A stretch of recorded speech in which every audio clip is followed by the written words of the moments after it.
बहुत ही shocking plane crash. Air India की फ्लाइट AI 171 अहमदाबाद से लंदन जा रही थी। 240 से ज्यादा पैसेंजर्स और क्रू मेंबर्स इसमें बैठे थे और टेक ऑफ करने के सिर्फ 40 सेकंड बाद ही ये फ्लाइट बड़ी तेजी से नीचे डिसेंड करने लगी और लिटरली टेक ऑफ के 2 मिनट बाद ही ये प्लेन जाकर क्रैश कर जाता है गुजरात के रेजिडेंशियल एरिया में। ये पूरा इंसिडेंट इतना शॉकिंग इसलिए है क्योंकि इतिहास में इस स्पेसिफिक प्लेन टाइप के लिए ये पहला क्रैश है। ये एक बोइंग 787 ड्रीम लाइनर प्लेन था जिसका एक एक्सीलेंट सेफ्टी रिकॉर्ड है। आज तक इतिहास में ये प्लेन कभी क्रैश नहीं किया है। ड्रीम लाइनर की पहली फ्लाइट साल 2009 में उड़ी थी, आज से 16 साल पहले, और तब से लेकर आज तक कोई भी इस लेवल का हादसा इस प्लेन के साथ नहीं हुआ है। मैं जानता हूं बोइंग एज ए कंपनी का एक बहुत ही खराब ट्रैक रिकॉर्ड रहा है पिछले कुछ सालों में, जैसे कि उनके प्लेन टाइप B737 मैक्स जिसमें कई सारे मैन्युफैक्चरिंग डिफेक्ट्स देखे गए और कई सारे प्लेन क्रैशेस भी देखे गए हैं पिछले कुछ सालों में, लेकिन ये वाला प्लेन वो नहीं था। इस प्लेन का स्पेसिफिक कोड नंबर VTANB था, जिसे आप इंटरनेट पर जाकर सर्च करोगे तो सारा डेटा मिल जाएगा। ये 11 साल पुराना प्लेन था,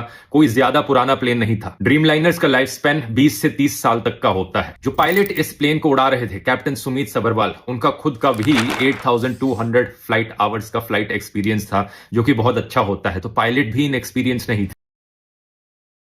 अगला सवाल आपके दिमाग में आएगा कि क्या वेदर खराब था? ऐसा भी नहीं था। 1:30 बजे दोपहर के ये क्रैश हुआ। वेदर कंडीशंस अगर देखी जाए तो लगभग 40 डिग्री सेल्सियस के आसपास का तापमान था। कोई ज्यादा तेज हवाएं नहीं चल रही थी। विजिबिलिटी जो थी बहुत ही अच्छी थी, 6 किलोमीटर से ज्यादा की विजिबिलिटी। तो ऐसे में सवाल उठता है कि यहां प्रॉब्लम कहां पर हुई। इसका असली जवाब हमें जल्द ही पता लगेगा। अभी प्लेन के ब्लैक बॉक्स से इंफॉर्मेशन को रिट्रीव किया जा रहा है, लेकिन मोस्ट लाइकली ये पूरा हादसा एक बहुत ही भयंकर टेक्निकल फेलियर का लग रहा है। क्या यहां पर कोई इंजन फेलियर हुआ है मेंटेनेंस फेलियर की वजह से? इसका असली जवाब तो हमें तभी पता लगेगा जब ब्लैक बॉक्स को रिट्रीव करके सारी इंफॉर्मेशन पब्लिक में रखी जाएगी। लेकिन सवाल यहां पर पूछे जाने चाहिए इन दो कंपनीज से, एयर इंडिया और बोइंग।